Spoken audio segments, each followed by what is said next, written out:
जय Hind and hello guys, स्वागत है आपका आपके अपने YouTube चैनल ज्ञानदेह होस्ट में। और इस वीडियो में मैं आपको बताने वाला हूं सेंट्रल कोल फील्ड्स लिमिटेड यानी कि CCL रिक्रूटमेंट 2023 ऑनलाइन फॉर्म के बारे में, जिसमें कि कैंडिडेट ऑल इंडिया से भर पाएंगे। एंड यहां पर आप लोग इसमें काफ़ी सारी पोस्ट पर अप्लाई कर पाएंगे, जैसे कि माइनिंग सरदार, electrician, technician, deputy surveyor, assistant foreman, इन सभी पोस्ट पर यह वैकेंसी निकाली गई जो कि आपके सामने आप यहाँ पर इस वीडियो में देख सकते हैं। आप यहाँ पर वीडियो को अच्छे से पूरा लास्ट तक देखिएगा अगर आप जानना चाहते हैं कि कौन सी पोस्ट पर क्या क्वालिफिकेशन चाहिए और अप्लाई करने का प्रोसेस क्या है। तो चलिए शुरू करते हैं। तो गाइज अभी जो वीडियो में देख सकते हैं हमारी ऑफिशियल वेबसाइट jobsgyan.in, इसका लिंक वीडियो के डिस्क्रिप्शन में दिया है। जैसे ही आप लिंक ओपन करते हैं आपके सामने इस रिक्रूटमेंट की जानकारी आ जाएगी, जहां पर आपको जानने को मिलेगा कि आप लोग इसके फॉर्म 30 मार्च 2023 से लेकर के 19 अप्रैल 2023 तक भर पाएंगे। यहां पर गाइज कौन सी पोस्ट के लिए कितनी वैकेंसी हो आप यहां पर देख सकते हैं। अभी आप यहां पर आएंगे और आप ऑफिशियल नोटिफिकेशन PDF पर क्लिक करेंगे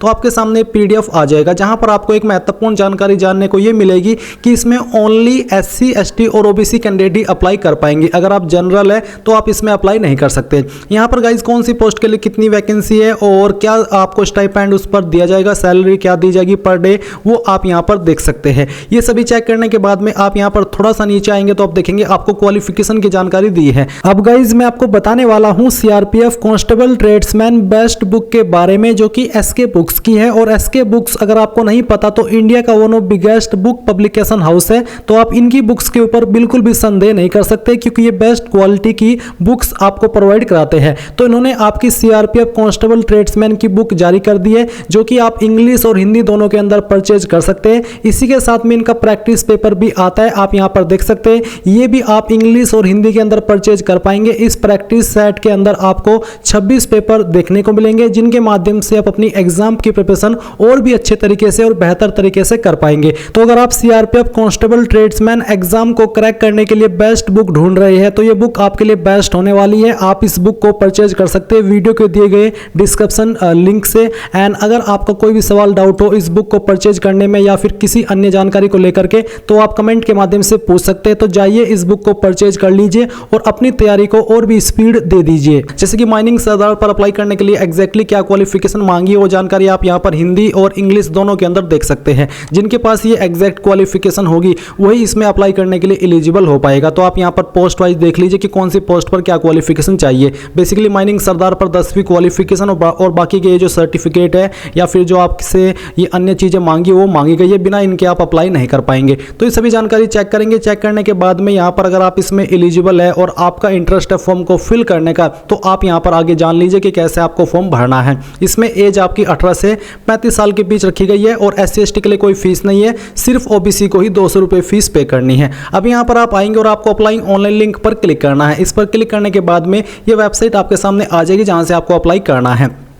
तो आप यहां पर आएंगे और आपको रजिस्टर पर क्लिक करना है। रजिस्टर पर क्लिक करने के बाद आपके सामने प्रोसेसिंग होगी और यहां पर थोड़ा सा वेट करने के बाद आप इसको क्लोज कीजिएगा। क्लोज करने के बाद में यहां पर आपको किस पोस्ट पर अप्लाई करना है वही पोस्ट आप सेलेक्ट कर लीजिए। सभी पोस्ट पर अप्लाई करने का तरीका सेम है, बस उसकी क्वालिफिकेशन कम ज़्यादा होगी उस पोस्ट के एलिजिबिलिटी के अकॉर्डिंग। अब आपको यहाँ पर आपका नाम एंटर करना है। ये नाम आप 10th के सर्टिफिकेट के अकॉर्डिंग एंटर करेंगे। अब आपको यहाँ पर आपका मोबाइल नंबर एंटर करना है। नंबर को दोबारा डाल करके वेरीफाई करना है। कोई अन्य नंबर देना चाहते तो अल्टरनेट मोबाइल नंबर के अंदर दे सकते हैं, नहीं तो आप इसको खाली भी छोड़ सकते हैं। फिर आप यहां पर आपकी ईमेल आईडी एंटर करेंगे। ईमेल आईडी को दोबारा डाल करके वेरीफाई कर देंगे। ये ईमेल और नंबर आपका बिल्कुल सही होना चाहिए। अब आप यहां पर डिक्लेरेशन पर आई एग्री के ऊपर टिक करेंगे। ये सिक्योरिटी कोड फिल करेंगे जो कि यहां पर आपके सामने दिया है और अब आपको रीवेरीफाई पर क्लिक करना है। रीवेरीफाई पर क्लिक करने के बाद में जो जानकारी आपने यहां पर भरी है, जैसे कि आपकी पोस्ट, आपका नाम और आपका नंबर, ईमेल, ये आपको डबल वेरीफाई करके यहां पर टिक करना है कि हाँ मैंने ये सभी जानकारी को चेक कर लिया और सभी सही है। अब आपको यहाँ पर सबमिट पर क्लिक करना है और यहाँ से ओके कर देना है।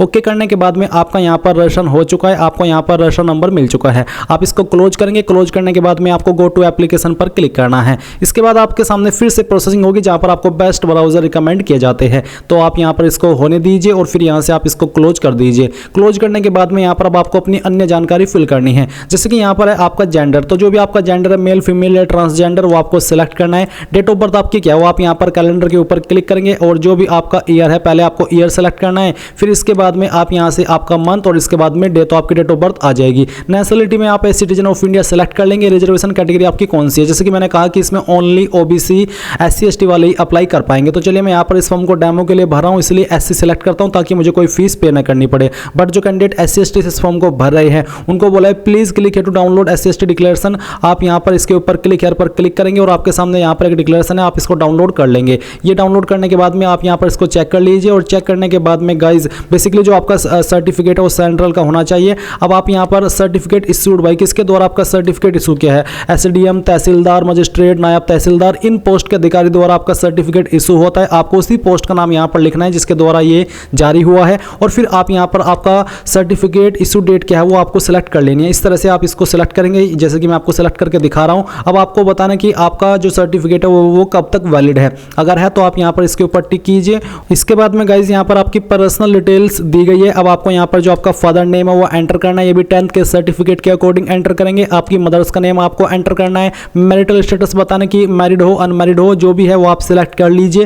फिर इसके बाद में यहाँ पर आपको जो आपकी अन्य इन्फॉर्मेशन है, जैसे कि यहाँ पर एग्जाम सेंटर के बारे में पूछा है, तो पहली चॉइस आप कौन सी सिटी को देना चाहते हैं, इन्हीं 4 लोकेशन पर आपका एग्जाम रहेगा तो वो आपको सेलेक्ट कर लेना है। पहली आपको किसे देनी है, सेकंड किसे देनी है, थर्ड आपको किसे देनी है और फोर्थ आपको प्रेफरेंस किसे देनी है। ये देने के बाद में आप यहाँ पर नीचे आएंगे। अब आपसे पूछे आर यू डिपार्टमेंटल कैंडिडेट, क्या आप CCL के डिपार्टमेंटल कैंडिडेट है, अगर हाँ तो यस, नहीं तो आपको नो करना है। देन गाइज यहाँ पर इंप्लॉयमेंट एक्सचेंज रजिस्ट्रेशन डिटेल, अगर आप किसी रोजगार कार्यालय के अंदर रजिस्टर्ड है तो आप यहाँ पर रजिस्ट्रेशन नंबर एंटर करेंगे, कब आपने रजिस्ट्रेशन कराया था वो आप यहाँ पर लिख देंगे और कहाँ पर रजिस्टर्ड है वो आप यहाँ पर लिखेंगे, नहीं तो आप इसको खाली छोड़ दीजिए जो कि कंपलसरी नहीं है। अब आपको सेव एंड नेक्स्ट के ऊपर क्लिक करना है। अब गाइज आपके सामने कम्युनिकेशन डिटेल यानी कि एड्रेस की जानकारी आ चुकी है। तो पहले कोरस्पोंडेंस एड्रेस यानी कि प्रेजेंट एड्रेस, तो जो भी आपका प्रेजेंट एड्रेस है वो आप यहाँ पर लाइन 1 और 2 के अंदर डाल देंगे आपकी आईडी के अकॉर्डिंग। आपकी कंट्री आप इंडिया सेलेक्ट करेंगे, स्टेट आपकी जो भी है वो आप यहाँ पर सिलेक्ट कर लीजिएगा। सिटी डिस्ट्रिक्ट आपकी फिर कौन सी है उस स्टेट के अंदर वो आपको सिलेक्ट करनी है और आपका पिन कोड क्या है वो भी आपको यहाँ पर डाल देना है।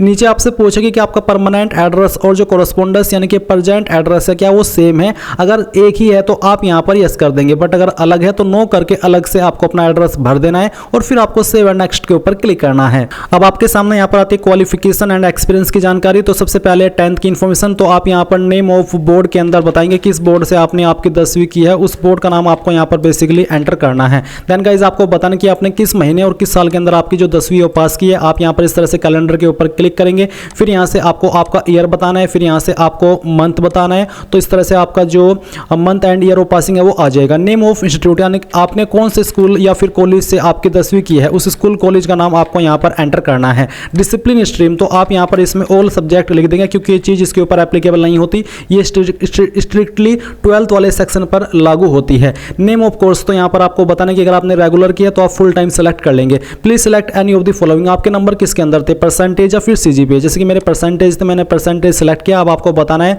कि कितने नंबर आपको प्राप्त हुए थे, वो नंबर आप यहाँ पर लिख देंगे। एंड मैक्सिमम मार्क्स आपके कितने थे वो आपको यहाँ पर लिखना है, यानी कि कितने में से वो नंबर आए थे वो आपको यहाँ पर मैक्सिमम मार्क्स के अंदर लिखना है। परसेंटेज आपकी कैलकुलेट कर ली जाएगी। अब आपको सेम वे में 12वीं की जानकारी देनी है। अगर आपने 12वीं की है तो आप यहाँ पर आपके बोर्ड का नाम देंगे कि किस बोर्ड से आपने आपकी 12वीं की है, किस महीने और साल के अंदर पास की वो आपको बताना है। नेचर ऑफ कोर्स यानी कि फुल टाइम था पार्ट टाइम वो आपको बताना है। इंस्टीट्यूट यानी कि कहाँ से आपने की है। डिसिप्लिन स्ट्रीम में आप बताएंगे PCM से की है, PCB से की है या फिर आर्ट से की है या फिर कॉमर्स से की है, जिससे भी की है वो आप यहाँ पर लिख देंगे। एंड इसके बाद आपको बताना कि किसके अंदर आपके नंबर थे। देन यहाँ पर आती है प्रोफेशनल डिटेल्स, टेक्निकल डिटेल्स, यानी कि वो क्वालिफिकेशन जिससे आप एलिजिबल हो रहे हैं इस पोस्ट पर अप्लाई करने के लिए जो कि आपने सेलेक्ट की है। तो यहाँ पर वही क्वालिफिकेशन के विकल्प आपको देखने को मिलेंगे। तो चलिए हम यहाँ पर ये सिलेक्ट कर लेते हैं। इसके बाद में यहाँ पर आपको आपका डिसिप्लिन स्ट्रीम ऑटोमेटिकली ये सेलेक्ट करना होगा। नेचर ऑफ कोर्स बताना कि फुल टाइम था या फिर पार्ट टाइम। कहाँ से आपने एक जो क्वालिफिकेशन सेलेक्ट किया वो की है वो आपको यहाँ पर नेम ऑफ इंस्टीट्यूट के अंदर एंटर करना है। कब आपने पास कर ली थी, किस महीने किस साल के अंदर आपको सेम तरीके से सिलेक्ट कर लेना है।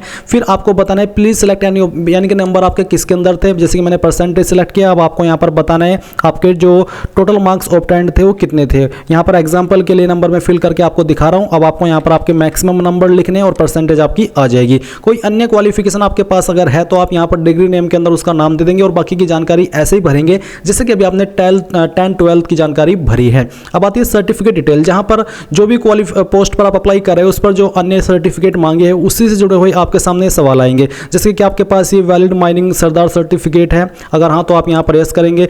तो फिर अगर आप यहाँ पर यस कर रहे हैं तो आपको बताना कि कब आपका सर्टिफिकेट इशू हुआ है वो डेट आपको सेलेक्ट करनी है, किसके द्वारा इशू हुआ है वो उसकी जो अथॉरिटी है उसका नाम आप यहाँ पर लिखेंगे। Do you have valid gas testing certificate, अगर हाँ तो यस कीजिए। यस करने के बाद में आपको बताना है कि कब आपका ये सर्टिफिकेट इशू हुआ है, यानी कि कब बना है, किसके द्वारा इशू किया गया और कब तक ये वैलिड है, वो भी डेट आप यहाँ पर सेलेक्ट कर लेंगे। इसी तरह से आपसे पूछे कि आपके पास वैलिड फर्स्ट एड सर्टिफिकेट है, अगर हाँ तो यस कीजिए। फिर आपको बताना कि कब ये सर्टिफिकेट इशू हुआ है, किसके द्वारा इशू हुआ है और कब तक वैलिड है। देन आप गाइस इन सभी जानकारी को चेक करते हुए सेव एंड नेक्स्ट के ऊपर क्लिक करेंगे। अब यहाँ पर आपके सामने डॉक्यूमेंट एंड पेमेंट का सेक्शन आ चुका है, जहां पर आपको कुछ डॉक्यूमेंट और पेमेंट की जानकारी देनी है। तो बेसिकली यहाँ पर upload your recent passport size colour photograph, जो कि 3 हफ्ते से पुराना नहीं होना चाहिए। तो आप यहाँ पर इसकी जो डिस्क्रिप्शन है वो जान सकते हैं कि साइज 20 से 100 KB के बीच में और किस तरह का आपका जो फोटो है वो रहना चाहिए। तो बेसिकली अब आप यहाँ पर ब्राउज टू अपलोड पर क्लिक करेंगे। मैं यहाँ पर इस फॉर्म को डेमो के लिए भर रहा हूँ, तो एक रैंडम इमेज में यहाँ पर सेलेक्ट करता हूँ, इसको ओपन करता हूँ और फिर यहाँ से अब आप इसको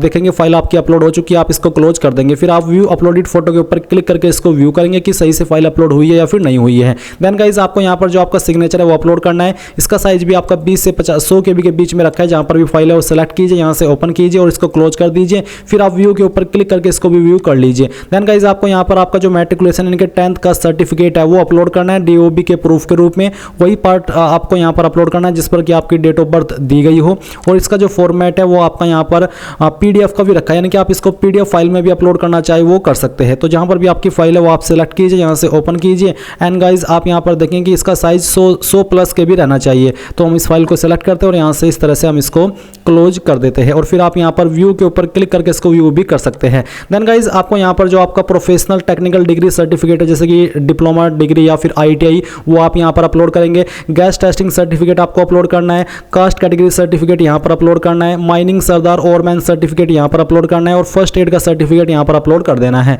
जो कैंडिडेट जनरल OBC से इस फॉर्म को भरे उन्हीं को फीस पे करनी है, SC ST के लिए कोई फीस नहीं है। अब ये सभी डॉक्यूमेंट अपलोड करने के बाद में आप यहाँ पर आएंगे और ये जो डिक्लेरेशन है इनके ऊपर आप टिक कर देंगे। तो एक एक करके सभी को अच्छे से टिक करना है और फिर ये जो सिक्योरिटी कोड है, कैप्चा कोड है, वो यहाँ पर आपको फिल करना है एंड प्रीव्यू पर क्लिक करना है। प्रीव्यू पर क्लिक करने के बाद में जो भी जानकारी आपने भरी है आप यहाँ पर उन सभी को चेक कर सकते हैं। जब आपको लगे कि सभी जानकारी सही है तो आप यहाँ पर ओके करेंगे और ओके करने के बाद में आपको सबमिट करना है। सबमिट करने के बाद में आप यहाँ पर देखेंगे your application has been submitted successfully. अब आप यहाँ से इसको क्लोज कर दीजिए। क्लोज करने के बाद में यहाँ पर मैं आपको बता दूं कि जो जनरल OBC से इसको भरेंगे उनको पहले फीस को जमा करना होगा, तभी वो फाइनल प्रिंट आउट ले पाएंगे। अब आपको यहाँ पर प्रिंट के ऊपर क्लिक करना है और आपके पास यहाँ पर अगर प्रिंटर मौजूद नहीं है तो आप इसको PDF के रूप में अभी सेव कर लीजिए और बाद में प्रिंट करा लीजिएगा। तो गाइज इस प्रकार से आप लोग CCL various post online form 2023 को भर पाएंगे। आई होप ये प्रोसेस आपको पसंद आया होगा। कोई सवाल डाउट रह गया हो तो कमेंट के माध्यम से पूछ लीजिएगा एंड अगर आपने अभी तक वीडियो को लाइक नहीं किया तो लाइक कर दीजिए, चैनल को सब्सक्राइब कर लीजिए। Thanks for watching. जय हिंद।